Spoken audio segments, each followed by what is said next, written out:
ஆளுமைன்னு சொல்றோம்ல, அதுக்கு சூழ்நிலைகளை ஆளுகின்ற தன்மை அப்படின்னு விளக்கம் கொடுக்கிறார் ஒரு உளவியல் நிபுணர். சரி, ஒரு மனிதனுடைய ஆளுமையை உருவாக்குகிற விஷயங்கள் என்னென்ன? பிறப்பு, வளர்க்கப்பட்ட விதம், படிப்பு, நண்பர்கள், சமுதாயம், இப்படி நிறைய உண்டு. ஆளுமையின் அடிப்படையில் சில மன நோய்கள் உண்டாகுது. அதெல்லாம் என்னென்னங்கிறத தெரிஞ்சு வச்சுக்கிட்டோம்னா நம்ம கூட இருக்கிறவங்களை அடையாளம் கண்டுபிடிக்கிறதுக்கு அது ரொம்ப உபயோகமா இருக்கும். ஃப்ரெனாய்டு ஆளுமை அப்படின்னு ஒண்ணு. இந்த கோளாறு உள்ளவங்க எப்படி இருப்பாங்க தெரியுமா? அதிக உணர்ச்சி, சந்தேகம், பொறாமை இதெல்லாம் அதிகமா இருக்கும். வளைஞ்சு கொடுக்க மாட்டாங்க. அடுத்தவங்களோட இணக்கமான உறவு இருக்காது. அவங்க செய்யற தப்புக்கெல்லாம் அடுத்தவங்களை குறை சொல்லிட்டு இருப்பாங்க. இது ஒரு ரகம். அடுத்தது ஸ்கிசாய்டு ஆளுமை அப்படின்னு சொல்றாங்க. இந்த கோளாறு உள்ளவங்க அடுத்தவங்களோட பழக கூச்சப்படுவாங்க. சின்ன வயசுலேயே இது ஆரம்பமாயிடுது.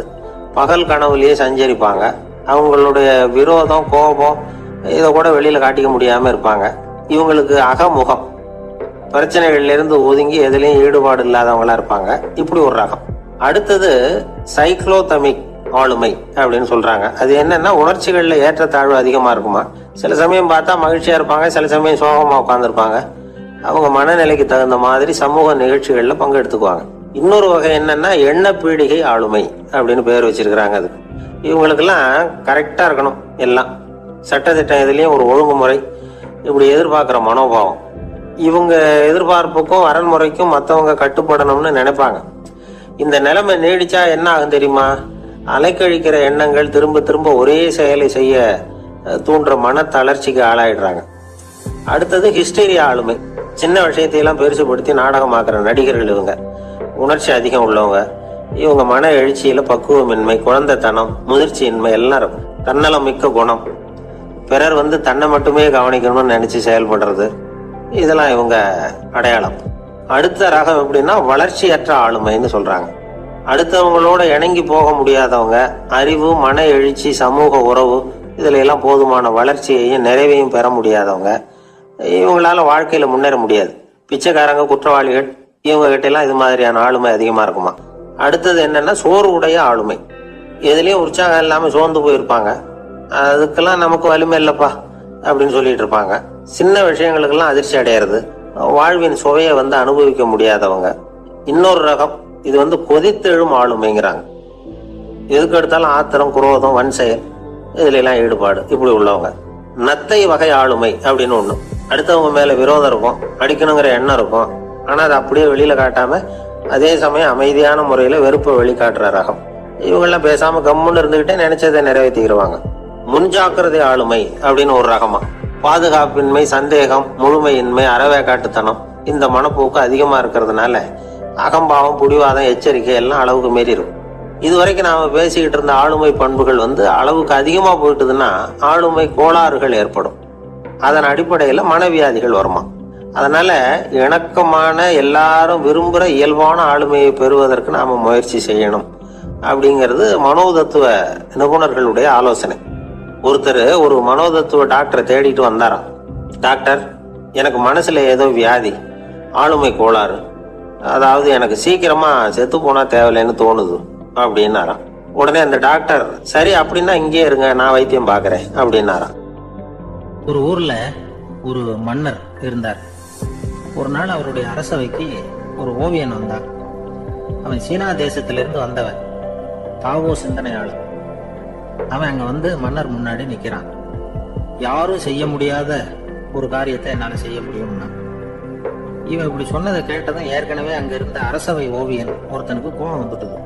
இதோ பாரு, இப்படி எல்லாம் பேசக்கூடாது, நான் வேணும்னா உன்னுடைய சவாலை ஏத்துக்கிறேன் அப்படின்னா. நாம 2 பேரும் ஓவியம் தீட்டுவோம், அதை பார்த்துட்டு நம்ம 2 பேர்ல யாரு சிறந்த ஓவியன் அப்படிங்கறத மன்னரே தீர்மானம் செய்யிட்டான். என்ன சொல்ற அப்படின்னு கேட்டான். அவனும் சரின்னு ஒத்துக்கிட்டான். போட்டி ஆரம்பமாச்சு. அரசர் அவங்களுக்கு 2 சுவர்களை ஒதுக்கி கொடுத்தார். 6 மாச காலம் அவகாசம் கொடுத்தார். 2 ஓவியர்களும் அவங்க வேலையை ஆரம்பிச்சாங்க. இரவு பகலா வேலை செய்ய ஆரம்பிச்சுட்டாங்க. 6 மாசம் முடிஞ்சது. அரசர் பார்த்தார். முதல்ல தன்னுடைய அரசவை ஓவியர் தீட்டி இருந்த ஓவியத்தை பார்த்தார். ரொம்ப பிரமாதமா இருந்தது, பாராட்டினார். இதோ பாரு, உன்னுடைய ஓவியம் அற்புதமா இருக்கு, உயிரோட்டம் உள்ளதா இருக்குது, கலையின் உச்சமே இதுதான் இதை விட சிறந்த ஒரு ஓவியத்தை வேற யாராலையும் படைக்க முடியாது அப்படின்னாரு. அதுக்கப்புறம் அந்த சீன ஓவியன் கிட்ட போனார். எங்க உன்னுடைய ஓவியம்னு கேட்டார். திரைச்சீலையை விலக்கி விட்டு பாருங்க. மன்னர் அந்த திரைச்சீலையை விளக்குனார். உள்ள ஓவியம் இருக்க வேண்டிய இடம் கண்ணாடி மாதிரி தெரிஞ்சுது. அவன் அந்த 6 மாச காலமா அந்த சுவரை தேய்ச்சி தேய்ச்சி கண்ணாடி மாதிரி ஆக்கி வச்சிருக்கிறான். அதுக்கு நேரா எதிர் சுவரில் அரசவை ஓவியம் தீட்டின ஓவியம் இருக்கு. அது எதிரில் இருந்த இந்த கண்ணாடியில பட்டு பிரதிபலிக்குது. மன்னர் யோசனை பண்ண ஆரம்பிச்சார். அப்புறம் அந்த சீன ஓவியனை பார்த்து கேட்டார், இதை பாரு, நீ என்னுடைய ஆளை தோற்கடிச்சுட்ட அப்படிங்கறதுல சந்தேகம் இல்லை. ஆனாலும் எங்களை ஏமாத்தி இருக்கிற, எந்த ஓவியமும் நீ வரையிலையே அப்படின்னார். அரசே, இதுதான் உண்மையான ஓவியம், உயிருள்ள ஓவியம். இது மனோபாவங்களை பிரதிபலிக்கும், மாறுகின்ற காலங்களை அப்படியே காட்டும் அப்படின்னா அந்த சீன ஓவியன். கையால வரைகிற ஓவியங்கள்ல சலனம் இல்லை. கண்ணாடி அப்படி கிடையாது. சக்தியின் ஓட்டம் அதுல எப்பவும் இருந்துகிட்டே இருக்கும். கண்ணாடி மட்டுமே ஜீவன் உள்ள ஓவியமா இருக்க முடியுங்கிறத அந்த சீன ஓவியன் தெரிஞ்சு வச்சிருந்தான். ஏன்னா அவன் ஒரு தாவோ சிந்தனையாளர். ஒவ்வொரு குழந்தையும் இந்த கண்ணாடியோட தான் பிறக்குது. ஆனா நாம என்ன செய்யறோம்னா ஓவியங்களை கண்ணாடி மீது பதிப்பிச்சு விடுறோம். கண்ணாடி நம்மளை பிரதிபலிக்குது. நம்முடைய அழகோ அவலட்சணமோ கண்ணாடியை பாதிக்கிறது இல்லை. ஏன்னா அதுக்கு மனம் கிடையாது. கடந்து போன வினாடியை பத்தி அது சிந்திக்கிறது இல்லை. அடுத்த கணத்தை பத்தின எதிர்பார்ப்பும் அதுகிட்ட கிடையாது. அதுதான் பற்றற்ற நிலை. மனிதனுக்கு தேவைப்படுறது அதுதான். கண்ணாடி கிட்ட இருந்து நாம கற்றுக்கொள்ள வேண்டிய பாடம் இது. வாழ்க்கையில மனிதர்களை நேசிக்கலாம், உலகின் அழகையெல்லாம் பிரதிபலிக்கலாம், ஆனா எதையும் பற்றி கொண்டு விடக்கூடாது அப்படிங்கிறது பெரியவர்கள் அறிவுரை. துயரம்ங்கிறது பற்றுக்களின் சாயை. கண்ணாடி முன்னாடி நிக்கிறப்போலாம் நமக்கு இந்த ஞாபகம் வரணும். ஒரு ஊர்ல ஒரு ராஜா இருந்தார். பெரிய அரண்மனையில தான் இருக்கிறார். எல்லா வசதியும் இருந்தது. இருந்தாலும் அவர் எல்லாரும் சொல்றது எப்படி தெரியுமா, பிச்சைக்கார ராஜா. அப்படி ஒரு பேர் அவருக்கு நிலைச்சு போச்சு. ஜனங்களும் சரி, மற்ற தேசங்கள்ல உள்ளவங்களும் சரி, அவர் அந்த பேர் சொல்லியே குறிப்பிடுறது வழக்கமா போட்டுது. இது அவருக்கு ரொம்ப கவலையா போச்சு. என்ன இது, நம்மளை தேடி வர்றவங்களுக்கெல்லாம் நாம சோறு போடுறோம். நம்ம புகழ்ந்து பாடல் ஏற்றி கொண்டு வர்ற புலவர்களுக்கெல்லாம் அவங்க எப்படி வந்தாலும் ஒருவேளை சோறு போடணுங்கிறது உத்தரவு. இவ்வளவுலாம் செஞ்சும் நம்மளை போய் பிச்சைக்கார ராஜான்னு எல்லாரும் சொல்றாங்களே, அது எதுக்காக இப்படி சொல்றாங்க? இதுதான் ராஜாவுக்கு குழப்பம். சரி, இதை பத்தி நம்ம அமைச்சர்கள் கிட்ட கேட்கலாமா அப்படின்னு யோசனை பண்ணார். இந்த விஷயத்த போய் அவங்க கிட்ட எப்படி கேட்கறதுன்னு அவருக்கு தயக்கமா இருந்தது. கௌரவ குறைச்சலா தெரிஞ்சது அவருக்கு. சரி, சாதாரண குடிமக்கள் கிட்ட இதை பத்தி கேட்கலாமா அப்படின்னு யோசனை பண்ணார். கேட்கலாம். ஆனா அவங்க யாரும் ராஜா முன்னாடி நின்று தைரியமா பேசக்கூடிய அளவுக்கு இல்ல. ராஜாவோட குழப்பம் நாளுக்கு நாள் அதிகமா போச்சு. கடைசியா அவர் ஒரு முடிவுக்கு வந்தார். அதாவது இதை பத்தி ஒரு பிச்சைக்காரங்கிட்டே கேட்டு பார்த்துட்டா என்ன. இதுதான் அவர் பண்ண முடிவு. உடனே மாறு வேஷம் போட்டுக்கிட்டு நகர்வலம் போனார். ஒரு பிச்சைக்காரனை கண்டுபிடிச்சார். இதை பாருப்பா, நம்ம ராஜாவை எல்லாரும் பிச்சைக்கார ராஜான்னு சொல்றாங்களே, அதுக்கு என்ன காரணமா இருக்கும் அப்படின்னு கேட்டார். அதுக்கு அவன் சொல்றான், இதுக்கான பதில இன்னும் ஒரு 30 நாள்ல சொல்றேன் அப்படின்னா. உடனே இவருக்கு சந்தோஷம். உண்மையா அவங்ககிட்ட சொன்னார். நான் வேற யாரும் இல்ல, நான் தான் இந்த நாட்டு ராஜா. இப்ப நீ என் கூடவே வந்துரு, அரண்மனையிலேயே தங்கிக்கோ. 30 நாள் கழிச்சு எனக்கு பதில் சொல்லிவிட்டு அதுக்கப்புறமா நீ போகலாம் அப்படின்னு சொல்லி அழைச்சிட்டு வந்துட்டார். அரண்மனையில ஒரு மூலையில அவன் தங்கறதுக்கு இடம் கொடுத்தார். தினம் 2 வேளையும் இவனுக்கு சோறு போடுங்க அப்படின்னு உத்தரவு போட்டார். ராஜா கொடுத்த இடத்துல போய் உட்காந்துக்கிட்டான் அந்த பிச்சைக்காரன். தினமும் அந்த அரண்மனையில நடக்கிறதையெல்லாம் கவனிச்சுக்கிட்டு வந்தான். வேளைக்கு சாப்பாடு வரும், சாப்பிட்டுட்டு இருக்கான். இப்படி 30 நாள் முடிஞ்சது. ராஜா வந்தார். என்ன, என்னோட கேள்விக்கு பதில் என்னன்னு கண்டுபிடிச்சிட்டியான்னார். கண்டுபிடிச்சிட்டேன்னா. என்ன எல்லாரும் பிச்சைக்கார ராஜான்னு சொல்றாங்களே, அது நியாயமா படுதா உனக்குன்னு கேட்டார். நியாயமா தான் படுது, சந்தேகம் இல்லாம நீங்க பிச்சைக்கார ராஜா தான். என்னதான் நீங்க வசதியோடவும் படைபலத்தோடவும் இருந்தா கூட நீங்க எங்க வர்க்கத்தை சேர்ந்த ஆசாமி தான் அப்படின்னு அடிச்சு சொல்லிவிட்டான் அந்த ஆள். என்னால் அப்படி சொல்றேன்னு கேட்டார் இவர். அரசே, ஒரு உண்மையை கண்டுபிடிச்சு சொல்றதா நான் உங்ககிட்ட சொன்னேன். நீங்க ராஜ பரம்பரைன்னா உடனே உங்க கழுத்துல கிடக்கிற முத்து மாலையை கழட்டி பரிசா கொடுத்துருப்பீங்க, பொன்னையும் மணியையும் கொடுத்துருப்பீங்க. ஆனா நீங்க அப்படி செய்யல. என்ன ஒரு மூலையில உட்கார வச்சு 2 வேளை சோறு போட சொன்னீங்க. உங்களை தேடி யாரு வந்தாலும், யாரு பாராட்டி பேசினாலும் அல்லது பிரச்சனைகளை சொன்னாலும் நீங்க செய்யற ஒரே காரியம் சோறு போடுறது தான். பிச்சைக்காரனுக்கு சோறு மட்டும்தான் உலகம். உங்க விஷயத்திலையும் நீங்க அப்படித்தான் நினைக்கிறதாக தெரியுது. நல்லா கவனிங்க. எந்த ஒரு பிரச்சனைக்கும் சோறு தான் முடிவுன்னு நினைக்கிறீங்க பாருங்க. நீங்க சந்தேகம் இல்லாத எங்களை சேர்ந்த ஆளுதான் அப்படின்னு விட்டான் அந்த பிச்சைக்காரன். அதுக்கப்புறம் தான் அந்த ராஜா தன்னுடைய தவறுகளை எல்லாம் திருத்திக்கிட்டாராம். பசின்னு வர்றவங்களுக்கு சோறு தான் போடணும், அது தப்பு இல்ல. பாராட்ட வர்றவங்களுக்கு எல்லாம் சோத்தையே போட்டு அனுப்புனா இப்படிதான் பேர் வரும். எனக்கு தெரிஞ்ச ஒருத்தர் தினமும் யாராவது ஒருத்தரை தன் வீட்டுக்கு அழைச்சிட்டு போவார், சாப்பாடு போட்டு அனுப்புவார். முன்னறிவிப்பு இல்லாம திடீர்னு ஒரு விருந்தாளியோட வீட்டுல போய் இவர் நிக்கிறது வழக்கம். அந்த அம்மாவும் இவருக்காக தயார் பண்ணி வச்சிருந்ததை இவர் அழைச்சிட்டு வந்திருக்கிற விருந்தாளிக்கு போட்டுருவாங்க.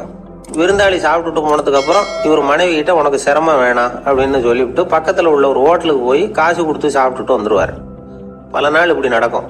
ஒரு நாள் அவரை தனியா கூப்பிட்டுக்கிட்டு போய் ஏன் இப்படி பண்றீங்கன்னு கேட்டோம். அதுக்கு அவர் சொல்றாரு, எங்க வீட்டு சாப்பாட்டுல இருந்து தப்பிக்கிறதுக்கு எனக்கு வேற வழி எதுவும் தெரியல சார், அதனாலதான் இப்படி பண்ணிட்டு இருக்கிறேன் அப்படின்னார் ரொம்ப பரிதாபமா.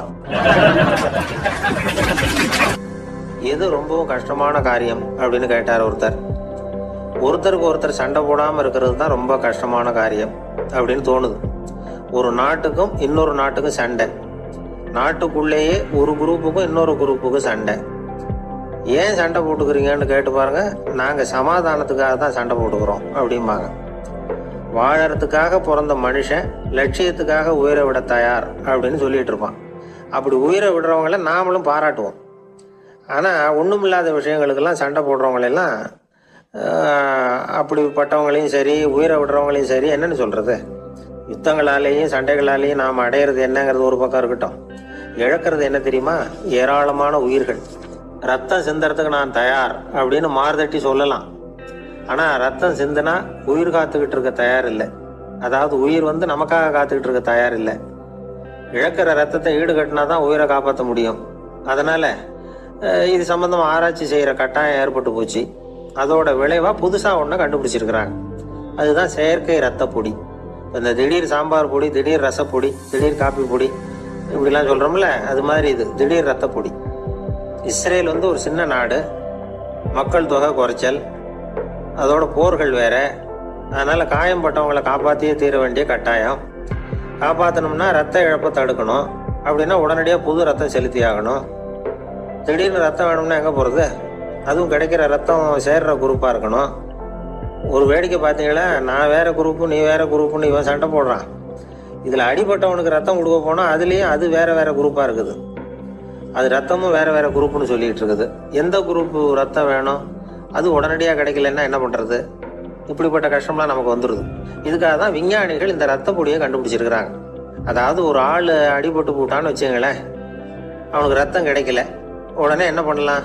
இந்த சுத்தப்படுத்தப்பட்ட தண்ணீரை கொஞ்சம் எடுத்துக்க வேண்டியது, அதில் இந்த ரத்த பொடியை கரைக்க வேண்டியது. இப்போ இந்த செயற்கை ரத்தம் தயாராகிட்டுது. இதை அந்த ஆள் உடம்புல ஏற்றி விட்டுற வேண்டியது. இயற்கையாக நம்ம உடம்புல இருக்கிற ரத்தம் என்னென்ன வேலை செய்யுதோ அதே வேலையை இது செய்யும். அதாவது ஆக்சிஜனை உடம்புல எல்லா இடத்துக்கும் எடுத்துகிட்டு போகுது. அந்த வேலையை இந்த செயற்கை ரத்தமும் செஞ்சுருது. ஆனால் ஒரு விஷயம், இந்த செயற்கை ரத்தம் ஒரு அவசரத்துக்கு தான் உபயோகப்படுத்தலாம், ஒரு முதல் உதவி மாதிரி. அதை அப்படியே நிரந்தரமாக விட்டுற முடியாது. பின்னாடி தேவையான குரூப்பு உண்மையான ரத்தம் கிடைச்ச உடனே அதை செலுத்திக்கணும். உண்மையான ரத்தத்தை 20லேருந்து 40 நாள் வரைக்கும் தான் பாதுகாக்க முடியும். அதுவும் குளிர்பதன பெட்டியில். அதுக்குள்ளே உபயோகப்படுத்தலைன்னா அது வீணாக போயிடும். இந்த ரத்த பொடி அப்படி இல்லை, எவ்வளோ நாள் வேணும்னாலும் அப்படியே வச்சிருக்கலாம். குளிர்பதன பெட்டியும் தேவையில்லை. ஆனால் ஒன்று, இந்த தண்ணீரில் கலந்து செயற்கை ரத்தமாக ஆக்கிவிட்டா அதோட வலு 72 மணி நேரம் தான். அதாவது 3 நாள். அதுக்குள்ள அந்த ஆசாமியை எங்கேயாவது ஆஸ்பத்திரிக்கு தூக்கிட்டு போய் உண்மையான ரத்தத்தை கொடுத்துடணும். சண்டையில் அடிபடுறவங்க, சாலை விபத்தில் அடிபடுறவங்க, இவங்களுக்கெல்லாம் அவசரத்துக்கு கை கொடுத்து உதவுறது இந்த செயற்கை ரத்த பொடி. அதுக்கப்புறம் நாம கொடுக்குற ரத்தம் தான் அவங்கள காப்பாற்றணும். இன்னைக்கு ரத்தத்தை தானமாக கொடுக்க தயாராக இருக்கிற நல்ல உள்ளங்கள் ஏராளம். எவ்வளவு ஆக்சிடென்ட், ஆப்ரேஷன், இதில் சம்மந்தப்பட்டவங்களை காப்பாற்றுறது நாம் தானமாக கொடுக்குற ரத்தம் தானே. ஒரு ஆக்சிடென்ட்டு, ஒரு ஸ்கூட்டர் ஒரு ஆள் மேலே மோதி விட்டுது, பார்த்து வரக்கூடாதா அப்படின்னு அந்த ஆள், நீ தான் பார்த்து நடக்கணும், ஏன்னா 20 வருஷமா நான் அந்த ஸ்கூட்டரை ஓட்டிகிட்டு இருக்கிறேன் அப்படின்னு நானா இவன். இதுக்கு அவன் சொன்னானா, நீ தான் பார்த்து ஓட்டணும், ஏன்னா 40 வருஷமா நான் இப்படி நடந்துகிட்டு இருக்கிறேன் அப்படின்னு நானா. ஒருத்தர் முகத்தை தொங்க போட்டுக்கிட்டு ஒரு மாதிரியா வந்தார். என்ன விஷயம்னு விசாரிச்சேன். என்னுடைய நண்பன் ஒருத்தங்கிட்ட கருத்து வேறுபாடு, இனிமே நமக்குள்ள எந்த சம்மந்தமும் வேணாம்னு நட்பை முறிச்சிட்டு வந்துட்டேன்னா. நண்பர்கள்னு இருந்தா கருத்து வேறுபாடு வரத்தான் செய்யும்னு. கருத்து வேறுபாடு வராம இருக்கிறதுக்கு ஏதாவது வழி உண்டா அப்படின்னு கேட்டாங்க. அதை பத்தி நிபுணர்கள் சில யோசனைகளை சொல்லியிருக்கிறாங்கன்னு. முதல் விஷயம் என்னன்னா, உங்க நண்பனுக்கு ஒரு செய்தி சொல்லணும்னா அதை நீங்களே நேரடியா சொல்லுங்க, அல்லது உங்க கைப்பட கடிதம் எழுதுங்க. அதாவது நேரடி தொடர்பு முக்கியம்.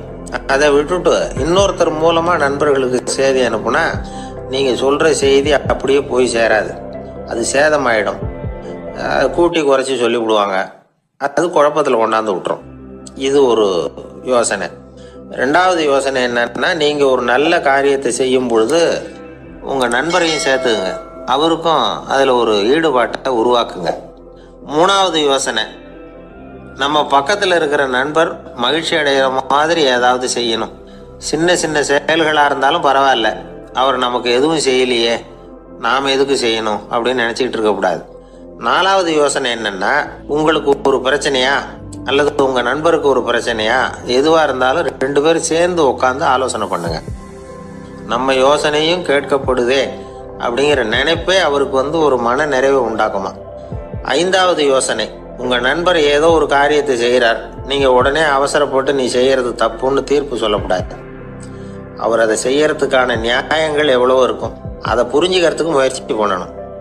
ஆறாவது யோசனை, உங்க நண்பர் என்ன சொன்னாலும் அதை பொறுமையா கேளுங்க. அவர் சொல்றத புரிஞ்சுக்கணும், அவர் சொல்ல விரும்புறத புரிஞ்சுக்கணும், அவர் சொல்ல முடியாம தவிக்கிறதையும் புரிஞ்சுக்கணும். இப்படி 3 விதமாகவும் அவரை புரிஞ்சுக்கிட்டு அதுக்கு தகுந்த மாதிரி செயல்படணும்.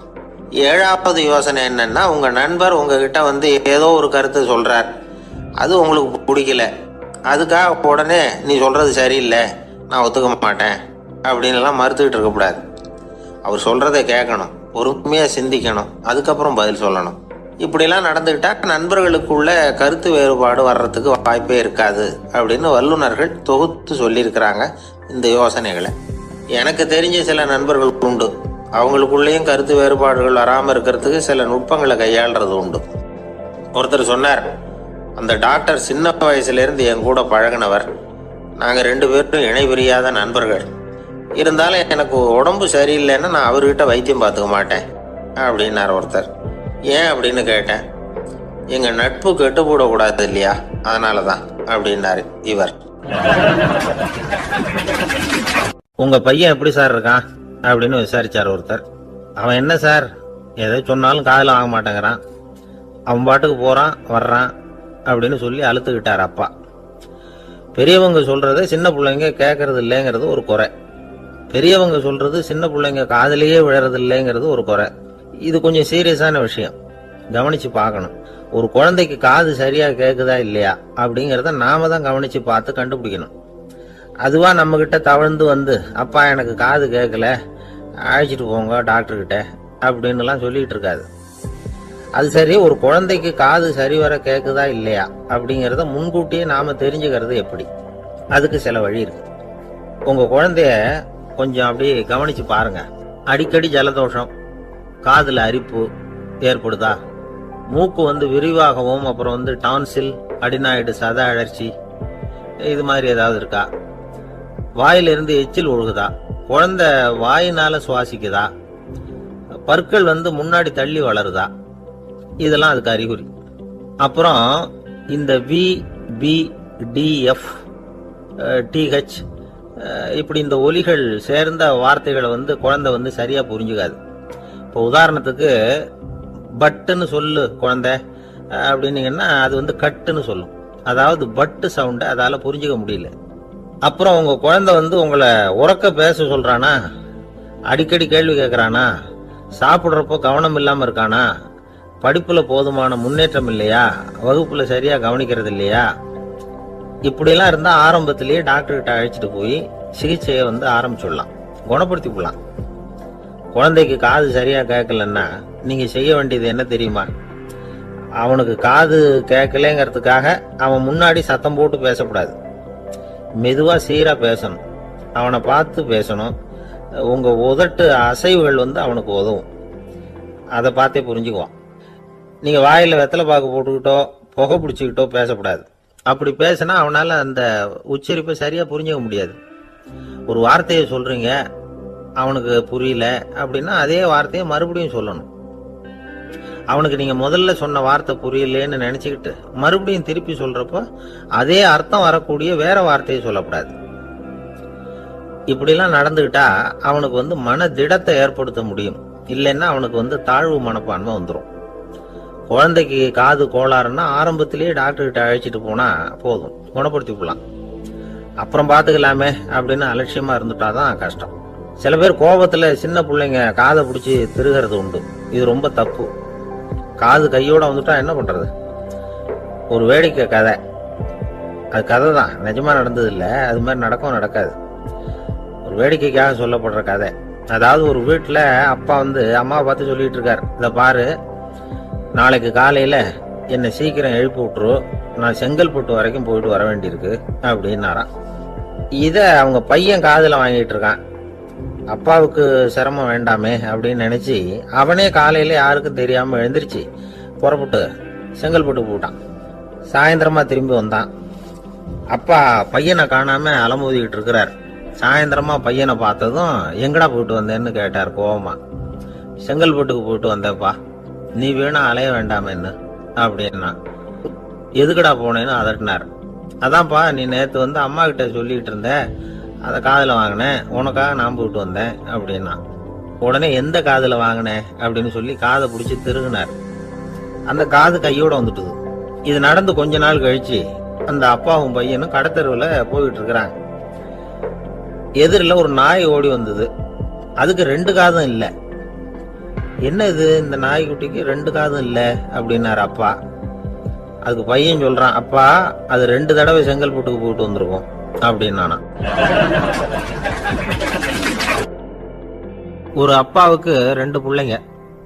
மூத்தவன் ரொம்ப அடக்கம், அப்பா எது சொன்னாலும் கேட்பான், பெரியவங்களுக்கு கீழ்ப்படிஞ்சு நடப்பான். இளையவன் அப்படி இல்லை, தான் நினைச்சதை தான் சொல்லுவான் செய்வான். அடுத்தவங்க சொல்றதை கேட்க மாட்டான், அடங்கி நடக்க மாட்டான். இந்த 2 பேர்ல யாரை உங்களுக்கு பிடிக்கும்? பெரியவனை தான் பிடிக்கும். ஏன்னா அவன் தான் சொல்ற பேச்சை கேட்கறவன் அப்படின்னு சொல்லுவீங்க. ஆனா ஒரு ஞானி என்ன சொல்றாரு தெரியுமா? ஒரு குழந்தை அதன் அறிவுக்காக மதிக்கப்பட வேண்டுமே தவிர அதனுடைய கீழ்ப்படியும் தன்மைக்காக அல்ல அப்படிங்கிறார். நம்ம குழந்தைகளை சுயமா சிந்திக்கிறதுக்கு நாம விடுறதில்ல, மற்றவங்களை பார்த்து காப்பி அடிக்கிறதுக்கு தான் நாம அவங்களுக்கு கத்துக் கொடுக்குறோம். புகழ்பெற்ற மனிதர்கள் சிலருடைய பேரை சொல்லி நீயும் அவர் மாதிரி ஆகணும், இவர் மாதிரி ஆகணும் அப்படின்னு சொல்லிட்டே இருக்கிறோம். குழந்தைகள் தங்களுடைய தனித்தன்மையை வளர்த்துக்கிறதுக்கு நாம தடையா இருக்கிறோம். ஒரு குழந்தைகிட்ட அனாவசியமா நம்பிக்கையை வளர்த்துடக்கூடாது, எந்த கோட்பாட்டையும் திணிக்கக்கூடாது. நாம ஏற்கனவே அர்த்தமில்லாத கருத்துக்களையும் கொள்கைகளையும் மனசுல போட்டு நிரப்பி வச்சிருக்கிறோம். இந்த உலகத்துக்கு புதுசா சேர்ந்திருக்கிற ஒரு குழந்தையின் தூய்மையான மனசுல நம்ம கருத்துக்களை அறிமுகம் செய்ய அல்லது திணிக்கிறதுக்கு நமக்கு எந்த அதிகாரமும் கிடையாது. ஒரு குழந்தைய நீ இந்த மதத்தை சேர்ந்தவன் அப்படின்னு பிறந்ததுமே ஒரு முத்திரை குத்தி போடுறோம். இது அதோட சுதந்திரத்தை ஆரம்பத்திலேயே கிள்ளி எறியறது மாதிரி தான். நீங்க ஒரு மதத்தின் வழிமுறைகளை கடைபிடிச்சிட்டு வர்றீங்க, அந்த வழியில போய்கிட்டு இருக்கிறீங்க, சரி, அதனால போறீங்க. அதுக்காக உங்க குழந்தையையும் அதே வழியில தான் வரணும் அப்படின்னு கட்டாயப்படுத்துறதுக்கு உங்களுக்கு என்ன உரிமை இருக்குது? அந்த குழந்தை சுயமா சிந்திச்சு ஒரு முடிவுக்கு வரட்டுமே, அதுக்கு நீங்க ஏன் தடையா இருக்கிறீங்க? நமக்கு உண்மையிலேயே நம்ம குழந்தை மேல அன்பு இருந்தா இது மாதிரி திணிப்பு வேலைகளை செய்யக்கூடாது. திணிப்பு வேலைகள்ல இருந்து குழந்தைகளை காப்பாத்தினா போதும், அதுதான் ரொம்ப முக்கியம். அடுத்த தலைமுறை அற்புதமான தலைமுறையா உருவாகும். நாம தான் சாதி மத சங்கடங்கள்ல மாட்டிக்கிட்டு தவிக்கிறோம். அவங்களாவது சாதி மத வேறுபாடு இல்லாத சமுதாயத்தை பார்க்கட்டுமே, அந்த சௌகரியங்களை அனுபவிக்கட்டுமே. அதுக்கு நாம என்ன செய்யணும்னா ஒன்னும் செய்யாம இருந்தா போதும். ஒரு குழந்தைகிட்ட நம்ம கருத்தை திணிக்கும் பொழுது என்ன ஆகுது தெரியுமா? அது அவனை அவங்கிட்ட இருந்து அப்புறப்படுத்தி விடுது, அவனுடைய தனித்தன்மையை அழிச்சுடுது, அவனை ஒரு எல்லைக்குள்ள திணிச்சுடுது. இதெல்லாம் அன்புங்கிற பேரால பெற்றோர்கள் செய்யற தப்பு. இதெல்லாம் கேட்டுக்கிட்டு இந்த காலத்துல அப்பா ஒருத்தர் சொன்னார், நான் கருத்துக்களை எல்லாம் என் பையன் கிட்ட திணிக்கிறது இல்லைங்க, ஆனா அதிகமா சாப்பிட சொல்லி கட்டாயப்படுத்துவேன் அப்படின்னார். உங்க வீட்டு சமையல் அவ்வளவு நல்லா இருக்குமான்னு கேட்டாங்க. நல்லா இருந்தா நான் ஏன் அவனை சாப்பிட சொல்லி கட்டாயப்படுத்த போறேன் அப்படின்னார்.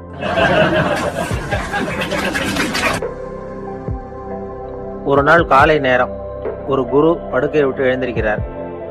உடனே சீடர்களை பார்த்து எல்லாரும் இப்படி வாங்கங்கிறார். எல்லாரும் வர்றாங்க வேகமா. என்னங்க வேணும் உங்களுக்கு அப்படிங்கிற மாதிரி எல்லாரும் குருவை பார்த்தாங்க பயபக்தியோட. குரு அந்த சீடர்களை பார்த்து, இதை பாருங்க, இப்ப நான் ஒரு சிக்கலான விவகாரத்துல மாட்டிக்கிட்டு இருக்கிறேன், அதை நீங்க தீர்த்து வச்சா நல்லதுன்னார். சீடர்களுக்கு ஒன்றும் புரியல. என்ன இது இவர் இப்படி சொல்றாரு? நமக்குள்ள எல்லா விவகாரங்களையும் தீர்த்து வைக்கிறவர் நம்ம குருநாதர், அவருடைய விவகாரத்தை நாம தீர்த்து வைக்கிறதா? ஆச்சரியமா இருக்குதே, குருநாதருக்கே சிக்கலா அப்படின்னு யோசனை பண்ண ஆரம்பிச்சாங்க. இருந்தாலும் ரொம்ப பணிவா கேட்டாங்க, சுவாமி உங்களுக்கே சிக்கலா? இந்த உலகத்து சிக்கல்களுக்கும் சிரமங்களுக்கும் அப்பாற்பட்டவர் அல்லவா தாங்கள்? அப்படிப்பட்ட உங்களுக்கு சிக்கல்னா அது எப்படி அப்படின்னாங்க. எனக்கு ஏற்பட்டிருக்கிற சிக்கல் அவ்வளவு பெருசு, ரொம்ப பெரிய விவகாரம் அது அப்படின்னார் குரு. கொஞ்சம் விவரமா சொல்லுங்க அப்படின்னாங்க இவங்க. இப்ப அந்த குரு விவரத்தை சொன்னார். அதாவது நேற்று ராத்திரி நான் ஒரு கனவு கண்டேன். அந்த கனவுல நான் ஒரு பட்டாம்பூச்சியா மாறிட்டேன். அப்படி மாறி ஒவ்வொரு மலரா பறந்து போய் உட்காந்து தேன் சாப்பிட்டேன் அப்படின்னார். சீடர்கள் இதை கேட்டதும் ரொம்ப திகைச்சு போயிட்டாங்க. என்ன இது, இது ஒரு பெரிய பிரச்சனையா? ஒரு சாதாரண கனவு கண்டதுக்காகவா இந்த காலை வேளையில நம்மளை எல்லாம் குருநாதர் இவ்வளவு அவசரமா கூப்பிட்டுருக்கார் அப்படின்னு நினைச்சாங்க. இருந்தாலும் கேட்டாங்க, இதுல என்ன சிக்கல் சுவாமி? கனவுங்கிறது எல்லாருக்கும் வரத்தானே செய்யும் அப்படின்னார் ஒரு சீடர். சீடர்களே, பிரச்சனை அது இல்லை. நான் இன்னைக்கு காலையில கண்ணு முழிச்சு பார்த்தப்போ நான் நானாக மறுபடியும் மாறிட்டேங்கிறத தெரிஞ்சுக்கிட்டேன். இதுல சிக்கல் என்னன்னா, இப்ப அந்த பட்டாம்பூச்சி தான் நானா ஆயிட்டதாக கனவு கண்டுகிட்டு இருக்கா அப்படிங்கிறது தான். ஒரு மனுஷன் பட்டாம்பூச்சி ஆகிறதாக கனவு காண முடியுங்கிறப்போ அந்த பட்டாம்பூச்சியும் மனுஷனா ஆகிறதாக கனவு காண முடியும் இல்லையா? இப்ப எனக்கு யதார்த்த நிலை தெரியணும், எது நிஜம்னு தெரியணும். நேத்து ராத்திரி நான் கண்டது கனவா, அல்லது இது பட்டாம்பூச்சி கண்டுகிட்டு இருக்கிற கனவா? இதுதான் குரு கேட்ட கேள்வி. இதை கேட்டதும் சீடர்கள் ரொம்ப குழம்பி போயிட்டாங்க. சுவாமி, இது வரைக்கும் நாங்க தூங்குறப்ப பாக்குறது கனவுன்னும் மூழ்கிட்டு இருக்கிறப்ப பாக்குறது நனவுன்னு நம்பிட்டு இருக்கிறோம். இப்போ எங்களை ரொம்ப குழப்பிட்டீங்க, இதுக்கு பதில் சொல்ல எங்களுக்கு சக்தி இல்லை அப்படின்னு சொல்லிவிட்டாங்களாம். அதுக்கப்புறம் அந்த குரு சொன்னாராம், நினைவு தான் முக்கியமான அம்சம். முடிவு கட்டம்னா பகலின் நினைவுகளை விட இரவின் கனவுகளே ரொம்ப உண்மை. ஒருத்தன் தூங்க போனா தூங்கிக்கிட்டே இருந்தா அவன் காணும் கனவு பொய்ங்கிறத அவன் உணர மாட்டான். ஒவ்வொரு கனவும் காணும் பொழுது அது ரொம்ப உண்மையா தான் தெரியுது. ஒரு கனவு கூட உண்மை இல்லைன்னு கனவுல தோன்றுவதே இல்லை அப்படின்னார் குரு. அகில வாழ்வு அத்தனையும் சொற்பனம் கண்டாய் அப்படிங்கிறார் தாயுமானவர். ஆகையினால நம்ம கனவுல இருந்து நாம என்னைக்கு மூழ்கிக்க போறோம் அப்படிங்கிறது தான் ஒரு முக்கியமான கேள்வி. கணவன் மனைவி அன்பா இருக்கணும், ஒருத்தர் நல்லா புரிஞ்சுக்கணும், விட்டு கொடுக்குற மனப்பான்மை வேணும். அதுதான் ஒரு நல்ல குடும்பம். இன்னைக்கு பல குடும்பங்கள்ல அர்த்தமில்லாத சண்டைகள் தான் அதிகம். கிராமப்புறங்கள்ல வேடிக்கையா ஒரு கதை சொல்லுவாங்க. ஒரு ஊர்ல ஒரு ஆள் இருந்தான், வேலை வெட்டி இல்லாம சும்மாவே இருந்தான். அவனுக்கு கல்யாணம் பண்ணி வச்சாங்களாம். மனைவி சேர்ந்தா, சும்மாவே உட்காந்துருக்கிறியே, ஏதாவது சம்பாதிக்கிற வழியை பாரு அப்படின்ட்டு இருக்கா. அதுக்கு தான் யோசனை பண்ணிட்டு இருக்கிறேன், ஒரு அருமையான ஐடியா அப்படின்னு நானா. என்ன அது சொல்லு அப்படின்னு இருக்கா. அவ ஒரு ஆட்டுக்குட்டி வாங்க போறேன்னு இருக்கான். அதை வாங்கி என்ன பண்ண போறேன்னா, அந்த குட்டி வளரும், பெருசாகும், அதுக்கப்புறம் அது நிறைய குட்டி போடும் அப்படின்ட்டு இருக்கான். சரி, அப்புறம் என்ன, அதையெல்லாம் சந்தையில் கொண்டுட்டு போய் விற்றுவிட்டு அந்த காசுக்கு ஒரு எருவு மாடு வாங்கலாம். சரி, அது எதுக்கு? எருவு மாடு நிறைய பால் கொடுக்கும், அதை கொண்டுட்டு போய் பால் பண்ணையில் கொடுப்பேன், அல்லது நானே விற்றுருவேன், கை நிறைய காசு கிடைக்கும். அதுக்கப்புறம் ஒரு பசுமாடு வாங்குவேன், பாலையும் விற்கலாம், நாமளும் காய் போட்டு சாப்பிடலாம், இப்படிலாம் சொல்லியிருக்கான். அப்போ அந்த பொண்ணு சொல்லிச்சான், அடுத்த தெருவில் இருக்கிற எங்க அம்மா வீட்டுக்கும் கொஞ்சம் பால் கொடுத்து அனுப்பலாம் அப்படின்ட்டு இருக்கா அந்த பொண்ணு. இந்த இடத்துல கணவனுக்கு கோவம் வந்துட்டுது. அது எப்படி உங்க அம்மா வீட்டுக்கு எதுக்கு கொடுக்கணும், அதெல்லாம் முடியாதுன்னு இருக்கான். இந்த இடத்துல சண்டை ஆரம்பமாயிட்டுது. கொஞ்ச நேரத்துல ரெண்டு பேரும் சத்தம் போட ஆரம்பிச்சுட்டாங்க. கடுமையான சண்டை நடக்கிறத பக்கத்து வீட்டுக்காரன் காதுல வாங்கினான். அவன் ஓடியாந்தான். அவனுக்கு தெரியும், வாங்காத மாட்டுக்காக இப்படி சண்டை போட்டுக்கிட்டு இருக்கிறாங்கிறது